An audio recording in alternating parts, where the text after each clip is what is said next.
ऐसे लोग भी हैं जो ऑनलाइन क्लास को सीरियसली नहीं ले रहे हैं। तो मैं यहाँ पे एक बात सभी से कहना चाहूँगा कि ऑनलाइन क्लास को हमें बहुत सीरियसली लेना है। रीज़न क्या है उसका कि पूरा का पूरा साल हमारा ऐसे ही निकल गया है। हम लोग बहुत ज़्यादा नहीं सीख पाए हैं या नहीं सीख पा रहे हैं। तो इस टीचर्स अपनी तरफ से कोशिश कर रहे हैं, लेकिन जो रियल सिचुएशन होती है लर्निंग की वो नहीं प्रोवाइड हो पा रही है। हमें अपनी तरफ से डबल एफर्ट करने होंगे। क्या करना होगा? डबल एफर्ट करने होंगे हम सभी।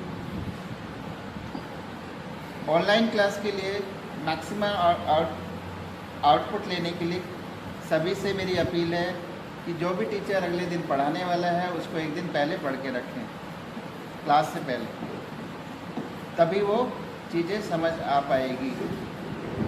बुक्स को अच्छी तरह पढ़ें, एक एक वर्ड को समझने की कोशिश करें, एक एक लाइन को समझने की कोशिश करें। देखिए, अगर हम लोग ये मान के बैठ गए कि इस साल तो ऐसे ही पास हो जाएंगे, जैसे अब हुए हैं, जैसे 9th वाले 10th में चले गए कुछ लोग, तो इस बार भी ऐसे ही पास हो जाएंगे और पढ़ाई पे ध्यान नहीं देंगे तो एक साल का लर्निंग गैप होगा। अब ये सोचो कि अगर हमने पहली क्लास में ABCD नहीं सीखी होती, तो क्या हम सेकंड क्लास पढ़ पाते? क्या है ना, नहीं पढ़ पाते ना। तो जो एक क्लास है वो एक स्टेप है, सीढ़ी का एक स्टेप है। जैसे सीढ़ी होती है ना, सीढ़ी में अगर एक स्टेप अगर हम निकाल दें तो दूसरे स्टेप पे कैसे पहुंचेंगे? तो 9th या 10th या जिस भी क्लास के स्टूडेंट मेरी आवाज़ सुन रहा है वो ये ज़रूर ध्यान रखे कि इसको बहुत सीरियसली लेना है, क्योंकि जो चीज़ें यहाँ समझ में नहीं आएगी वो आगे जाके प्रॉब्लम करेगी। एक साल का लर्निंग गैप समझते हैं? गैप गुड आफ्टरनून गैप समझते हो ना? Gap I am fine. आप लोग गैप समझते हो ना? कोई चीज़ ऐसे होनी है मान लो, और अगर वो ऐसे हो तो ये जो गैप है इसको जो मेंटेन करना बहुत मुश्किल हो जाता है। यानी अगर जो 9th क्लास में जो चीज़ें सीखी जाएगी वो नहीं आएंगी तो 10th में बहुत दिक्कत होगी, या अगर 10th में नहीं सीखी गई तो 11th में बहुत दिक्कत होगी, बहुत ज़्यादा दिक्कत होगी। तो किसी को भी पैसिव होने की ज़रूरत नहीं है, बिल्कुल भी पैसिव होने की ज़रूरत नहीं है। लर्निंग को बहुत सीरियसली लेना है। एक साल का गैप आपके लिए बहुत बहुत बहुत ज़्यादा डिफरेंस क्रिएट कर सकता है, आपकी लाइफ को, पूरी लाइफ को अफेक्ट कर सकता है। तो इसीलिए मेरी सभी स्टूडेंट से अपील है कि बहुत अच्छी तरह, बहुत ईमानदारी से सब लोग पढ़ें। अब ये तो मेरी बात थी। अब आप ये बताइए कि आप हम लोगों से, मतलब स्कूल डिपार्टमेंट से या स्कूल की तरफ से आप लोग कुछ ऐसा जो आप चाहते हो कि हम करें या हमें करना चाहिए, ऐसा कुछ है?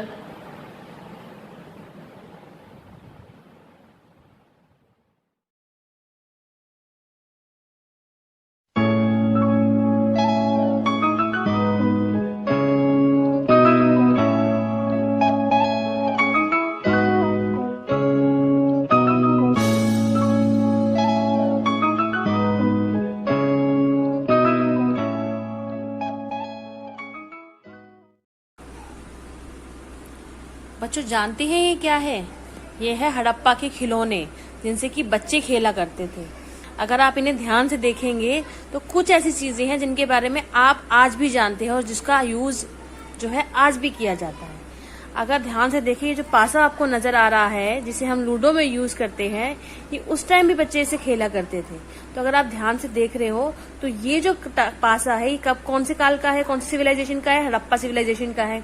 But still we are using it. It means कि बहुत सारी ऐसी चीजें हैं जो आज भी हमारे जीवन से जुड़ी हुई हैं, जो हमारी लाइफ से जुड़ी हुई हैं, जो हमारी हिस्ट्री से बिलोंग करती हैं, राइट? अच्छा, आप सामने एक देखिए, ये जो आपको दिख रहा है, what is this? You know what is this? This is snail. Snail आपने कभी देखा है जो जमीन पर रेंगता हुआ जाता है? तो जब हम इन खिलौनों को देखते तो हमें पता चलता है कि हड़प्पा जो सिविलाइजेशन थी उस टाइम वो कौन किन लोगों के बारे, किन किन ऑर्गेनिजम्स के बारे में, किन किन एनिमल्स के बारे में, किन किन चीजों के बारे में जाना करते थे। फॉर एग्जाम्पल अभी आप देखिए ये जो आपको नजर आ रहा है, ऐसी चीज आज भी यूज की जाती है, आपने घर पे भी देखी होगी। मसाला पीसने के लिए इसे यूज किया जाता है, हमारी लैंग्वेज में इसे सिलबट्टा कहते हैं, जिसपे थोड़े छोटे छोटे छोटे पोर से होते हैं, है ना। आजकल मिक्सी आ गई, ये सब है, लेकिन अगर गांव की बात करें, आपकी दादी की बात करें, तो वहां पर इसका यूज किया जाता था और हड़प्पा काल में भी इसका यूज किया जाता था। तो हिस्ट्री को हमारे प्रेजेंट से जोड़ के देखिए कि हिस्ट्री की चीजों का यूज हम प्रेजेंट तक करते आ रहे हैं और आज भी करते हैं। तो ये देखिए, फिर आपको ये नजर आ रही है ये क्या है? My name is Abhishek, class 9th from Kinder Vidyalaya Bulandshahr, second shift. Today I am prepared true solution salt. First of all, we need salt, sugar and 2 glass filled water. We pour amount of water in glass. After that we can take 1 gram of salt.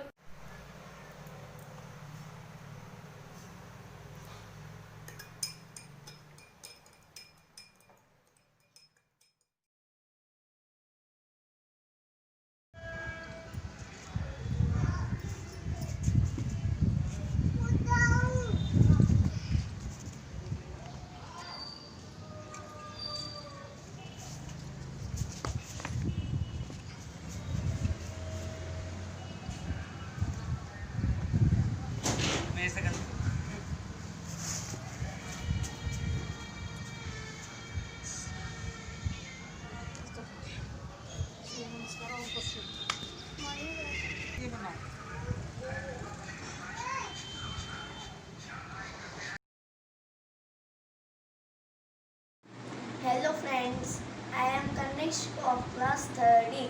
Today I am going to tell you something about shapes. This is a square. It has 4 sides, 4 corners. This is a triangle. It has 3 sides, 3 corners. This is a circle. It has no side, no corner. This is a rectangle. It has 4 sides, 4 corners. This is a pentagon. It has 5 sides, 5 corners. This is an oval. It has no sides, no corners. It is all. Thank you.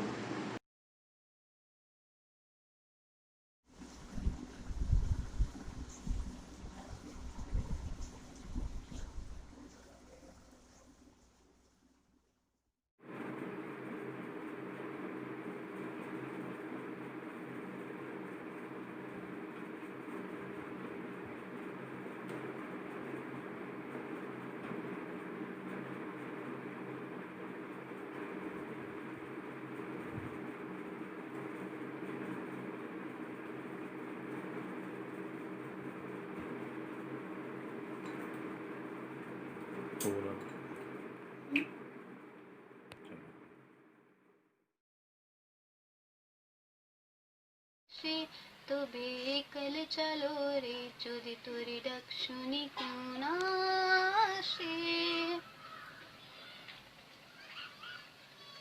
যদি কেউ কথা না কয় ওরে ওরে ও ভাগা কেউ কথা না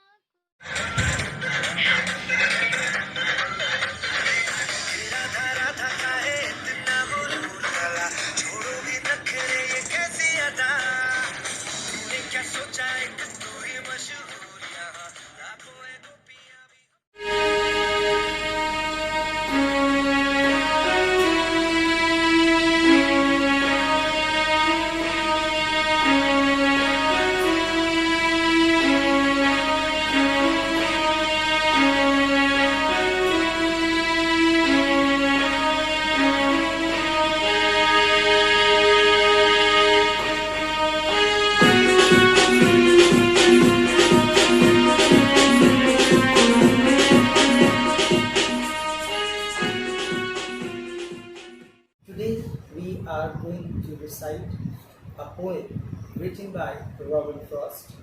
This poem is in class 9. So let us see how we can recite the poem and how we can remember it well. So let's see the recitation of the poem. Two roads diverged in a yellow wood, and sorry, I could not travel both. And we, one traveler, long stood and looked down while as far as I could. आप सभी के समक्ष कक्षा 8वीं की पाठ्य पुस्तक बसंत में संकलित दीवानों की हस्ती नामक कविता को एक नए राग एवं अंदाज में आप सबके समक्ष प्रस्तुत करने जा रहा हूं। इस नए राग एवं अंदाज में इस कविता का गायन करने से यह कविता बहुत जल्द ही आप सबको कंठस्थ हो जाएगी। आप सभी कविता सुनिए। हम दीवानों की क्या हस्ती है, आज यहाँ कल वहाँ चले। हम दीवानों की क्या हस्ती है, आज यहाँ कल वहाँ चले। मस्ती का आलम साथ चला, हम धूल उड़ाते जहाँ चले। हम अपना एक्सपेरिमेंट विद वाटर जो हमारा पार्ट है उसमें छोटे छोटे पानी के साथ प्रयोग करेंगे।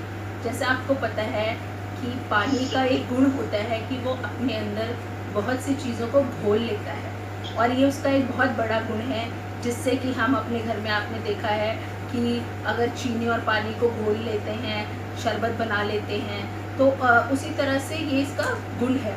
तो हम देखेंगे क्या क्या चीज़ें ऐसी हैं जो पानी में घुल जाती हैं, उन्हें हम बोलते हैं things that dissolve in water. Dissolve in water, पानी में घुलनशील चीज़ें। तो वो कौन कौन सी हैं? जैसे हमने यहाँ पे लिया है चीनी। हमने 1 चम्मच चीनी को पानी में डाला और चम्मच से घोला,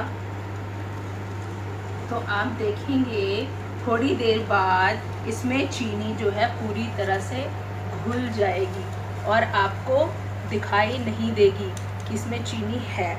ठीक है, इसको हम क्या बोलते हैं? Sugar dissolves in water. पानी में चीनी घुलनशील है, घुल जाती है। इसी तरह हम देखेंगे अगर हम पानी में नमक लेंगे तो वो नमक भी, देखो खुद करके देखेंगे, पानी में अगर हमने डाला नमक और उसको मिलाया तो सॉल्ट ऑल्सो डिज़ोल्व्स इन वाटर। पानी में पूरी तरह से नमक जो है वो मिल गया और